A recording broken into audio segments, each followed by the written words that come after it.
Greetings, Guardians. My name is Bife here. Alas, the story of Osiris and Saint 14 continues to get only sadder. I'm personally glad that Saint isn't one of the key characters this season. Don't get me wrong, he's a fantastic character and I always love hearing more of him in Trials, but I honestly don't want to even start to unpack what would be at the heart of all the trauma that he's going through. And you know what? That's exactly what he'd face up there on the Leviathan, an eternity's worth of trauma. And I'm not even exaggerating when I say an eternity's worth of trauma, because remember, he's been lost in the Vex network for, well, a long time. I think we all know that Saint's nightmare would be Osiris, and they would be playing on his guilt and his desperation to see his lover returned, but also the desperation that comes with the fatigue that Saint is experiencing, the need to continue to wait for his lover to get better. That has the potential to get really ugly, especially with the way that the nightmares this season have been unfolding. So yeah, I'm glad that we're not helping to excise that particular nightmare, and I'm glad that Saint is staying away this season, but that doesn't mean that the story of Saint 14 and Osiris' recovery hasn't progressed. So, this time we're going to go ahead and talk about what Saint 14's sorrow and Osiris' recovery have in store for us in the Season of the Haunted, because there is a little bit of story development on that front, and I think it's worth looking over. First of all, though, I want to say a big thank you to all of you. You helped absolutely crush the St. Jude charity marathon that we did with GCX. It was absolutely fantastic. We raised $62,000 in 4 hours, which was absolutely incredible. Thank you as well to our top donor, Kenny Main, who has won a place on the D1 Raid Lorathon, which we're going to need to organize at some point, so that's very exciting. Yeah, you guys absolutely crushed it, only barely missing out on Bife Fieri. Don't worry, it will return next year. Anyways, thank you for all of that support, but let's get back to the lore.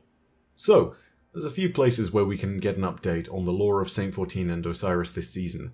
A lot of it comes from the Trials equipment, aka the ship, Sparrow, and Ghost, but there's an exotic piece of armor for Titans to consider in all this as well. We're going to start there, especially because it's kind of a cool interaction between Lord Shaxx and Saint 14. Basically, they're having a little bit of a discussion whilst creating almost a new Titan sport. They're summoning void shields and then throwing them back and forth, ricocheting them off the environment, and just catching them and tossing them back and forth casually. Like Frisbee, but for Titans. Take a listen to the lore tab of the Second Chance exotic. Do you deserve it? A high-pitched whistle echoed off the walls of Bannerfall as the shield roared through the air. It ricocheted off one broken pillar, then another, before Shaxx caught it in midair. He held it firm, its void light illuminating his armor. "So, how is he?" asked the Crucible handler. He threw the shield back the way it came, bouncing it off a tree and then a crate until it landed in Saint 14's deft hands. "No change," Saint answered, with a frustrated sigh. He hurled the shield forward, watching it rebound back to Shaxx, who caught it and held it again. "Sometimes Saint's voice trembled as he trailed off, and Shaxx lowered the shield to his side. "Yes?" "Sometimes I wonder if I deserve this," Saint continued. "I keep thinking back to the Eliksni who cowered from me in fear, the monstrous things I did to their people. What if Osiris is being made to pay my debts?" Slowly, Shaxx lowered the edge of the shield to rest on the ground. "When I was a warlord," he said, his voice unusually quiet, "I inflicted immeasurable pain and suffering on both humans and Eliksni. Now I train Guardians for battle. Some might even call me a role model." It was Shaxx's turn to sigh. "But they'd be wrong." He lifted the shield and gave it another toss. Saint caught the shield one-handed, then let it fizzle out. "Are you telling me not to blame myself?" Shaxx shook his head. "I'm telling you that people don't always get what they deserve in life. Us included." He formed his light into a new shield and sent it flying through the air. I don't know how good Lord Shaxx is at offering words of comfort, but I think it'd be fair to say that on the whole, This isn't immediately something that's comforting to Saint, but in a certain sense, Shaxx is being a lot more real here. He doesn't deny the sins committed by either of them in the past, but he also accepts that sometimes the world isn't fair. It's a slice of reality, which is brutal in one sense, but in another sense, it's a sign of good friendship. He doesn't want to lie, he's not going to cushion the blow for Saint, and more importantly, if he did pull the punches, Saint would pull through it and almost feel as though he was being pitied by the Crucible Handler. Shaxx respects Saint far too much for that. And also, understanding the truth, I believe, in Shaxx's opinion, is important, because both of them have committed those terrible sins, and they have both been given second chances, in a sense. Saint, I think, will see this not only as a means of saying, yes, perhaps this is the universe getting back to karmic balance, but even if it isn't, I think it's one of these moments where Saint is going to continue to consider his relationship with the others around him in the tower, particularly the Eliksni. He does indeed fall into service of the Eliksni a few times over these lore readings, and so I think it's worth remembering that this is perhaps the point at which Saint considers the second chance that he is being directed to, the chance to do better by those that he's previously harmed. Even if Shaxx isn't immediately comforting, there are people in the tower and city who are directly comforting. Chief amongst them, we see the Crow and Mithrax. Both of them are at separate points reminding Saint that it's okay for him to grieve, especially when we've lost someone, but it's also important to live life and continue living life for yourself. You cannot forget yourself in your grief. A part of the healing process is acceptance, and that acceptance doesn't always mean that you're closing the chapter on someone who might still recover, but for Saint it's a reminder that even though Osiris hasn't woken up, he still has to live his life and take care of himself. Saint may be grieving for the man that he thinks he may have lost, but there are others to remind him that there is more that he can care for and more to life. Mithrax is the first to remind him of things that he can do to improve and better the lives of others. Take a listen to the Horus Ghost Shell, the new Trials of Osiris Ghost, and you'll get a little bit more context. One day you will be whole again, no matter how many pieces you have shattered into. Electric lights recessed above the air stair of Saint 14's jump ship buzz, punctuated by the occasional plink from a loose ballast. The mechanical din is reminiscent of insects, a subtlety normally lost to the noise of the tower's hangar. But the area is quiet at this hour. Long before dawn, the absence of activity felt deeper, lonelier. Saint sits on the steps beneath his ship, a dog-eared journal clasped in his large hands. The bronze eye, embossed on the cover, marks it as belonging to Osiris. A delicate lock conceals the contents. Saint's thumb teases the corner of the clasp. It would take insignificant effort to break it, a significant violation of Osiris's privacy. Still, the temptation pulls at his fingers. Geppetto, Saint's ghost, transmats over his shoulder. "Call for you," she says, with a glance down to the journal, and then fixes a firm eye of judgment on him. The Titan shrinks away from her stare. "Put it through," Saint says. He welcomes a distraction. "Saint," Mithrax's voice comes loud and clear through Geppetto. "I did not expect you to answer. It seems we are both unable to find proper rest." "Yes," Saint agrees in a small voice, his attention wavering. What was it you needed, Mithrax?" "We have a supply shipment that just came in," Mithrax says, with a hint of hope in his voice. "We could use another set of hands." Saint does not immediately reply as he runs one hand over the journal. Geppetto nudges him, and he sighs, setting the journal aside. "I can help," he says. "You point, I lift, right?" His weary laugh is telling. "That's good to hear. Ido has been looking forward to seeing you again," Mithrax says, gently. Saint nods to himself, slowly rising from the steps. Geppetto zips over and transmats the journal back to Saint's home in a crackling stream of light. "Thank you for thinking of me, friend," Saint says over his shoulder. Geppetto looks to him, unsure if his words were directed at her or Mithrax. But then she realizes it was both. Life goes on, and life finds a way to continue, sometimes with us, and if we are too consumed by grief, often without us. You can take your time to grieve, and you absolutely should, but a part of the process needs to be a moment where you slowly begin to return to normality, or at least to find the closest thing that you can to it. Mithrax and Geppetto give a little bit of a push for Saint to take that step. Putting back down the journal that belonged to Osiris is not simply saving Saint from violating his lover's privacy, but also it's something that reminds him that the world needs him here and now.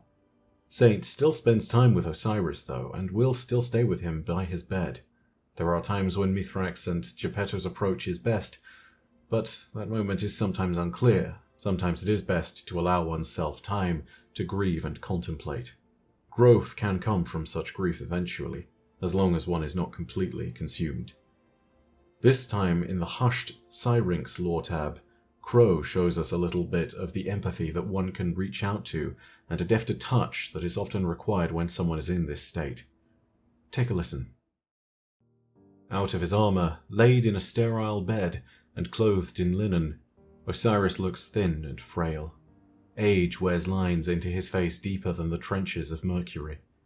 His chest rises and falls with slow breaths, and the ambient light provided by the surrounding medical equipment casts him in a pale blue shade, darkening the hollows beneath his eyes. He is a threadbare remnant of a man. In contrast, Saint 14 is a mountain. Even seated at Osiris's bedside, the Titan looms over him like a gargoyle keeping watch. He looks at Osiris's hand, seemingly tiny, cradled within his own. There is so much fear in Saint's heart, so much doubt, and so much unspoken love. Too unspoken. Never again. Saint lifts Osiris's hand to his mouth and kisses his knuckles. "I'm glad you're staying," Crow says, appearing in the doorway of the medical bay. Saint stands and only offers a silent nod in response, looking back at Osiris in a moment of uncertainty. Crow gives him a look of sympathy. "I understand." "You do not." Saint's voice is tight, and Crow feels the shift in Saint's emotions. Not anger, but defensiveness. "Tell me something. Up there." He points skyward, indicating the Leviathan in orbit over the Earth. "Your doubts, your shame, they come alive?" Crow looks away for a moment, distracted by turbulent memories. "Yeah," he replies. "This is why I do not go to help," Saint states in a firm tone. Because I know Osiris will be waiting for me, up there, and I cannot bear seeing another thing wearing his face." Crow avoids Saint's gaze. He can feel the uneasy tension palpable between them. Still, Crow steps forward and gently places a hand on Saint's arm. When he looks up into the Exo's eyes, it is not with judgment, but with empathy. Saint considers Crow's hand for a moment, before drawing the hunter into a tight embrace. "You are a good bird. Thank you." Saint is unquestionably taking this hard, but it is also something where I feel in this moment, even if he is trying to get back into the normal rhythm of life, he feels paralyzed by Osiris, not because Osiris is in a coma and needs medical attention, but because of the nature of the threat that we face this season. Saint, quite simply put, cannot face another thing that is abducting Osiris's image, and the things that a memory or a nightmare of Osiris might say would only set back everything that Saint is doing to ensure that he's able to emotionally maintain himself. It is unclear what's going on with Saint and how he'll go in the future, but the hope is that his friends will be able to help him pull through. Yet more mysterious, though, is the state of Osiris himself. Needless to say, it appears that Osiris is still in a coma, but we've not seen anything really affecting him internally. Yes, he's non-responsive, but we haven't seen anything from his perspective until this season. And this is where things get interesting. We get just this insight that we needed thanks to the Trials of Osiris Sparrow, the Falcon's Chase. It tells us a little bit about what it was like to be removed from Savathun's possession, and how Osiris's mind is shattered but still present. He's in there somewhere. That much is certain.